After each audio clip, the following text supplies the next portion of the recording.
Mass hysteria గురించి విన్నారా? ఇది ఒక మనోహరమైన దృగ్విషయం. ఇది వ్యక్తుల సమూహాలు అకస్మాత్తుగా ఇలాంటి లక్షణాలను చూపుతారు. ఉదాహరణకు, ఒక తరగతి గదిలో విద్యార్థులు ఒకేసారి తల తిరుగుతున్నట్లు లేదా మూర్ఛపోవటం ప్రారంభించడం ఊహించుకోండి.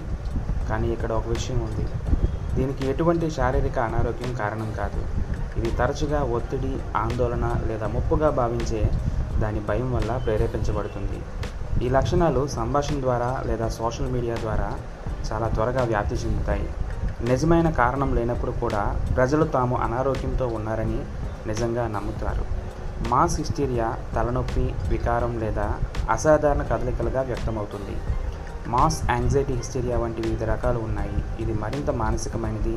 లేదా మాస్ మోటార్ హిస్టీరియా, ఇక్కడ కదలిక చాలా ప్రభావితమవుతుంది.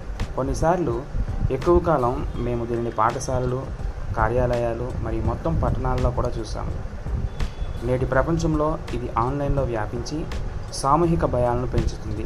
సంక్షిప్తంగా, సామూహిక హిస్టీరియా మన మనస్సులు, మన శరీరాలను ప్రభావితం చేయడంలో ఎంత శక్తివంతంగా ఉంటుందో చూపిస్తుంది. ఒకసారి మీరు ఇలాంటి లక్షణాలు కలిగి ఉన్నారేమో పరిశీలించుకోండి. Thank you.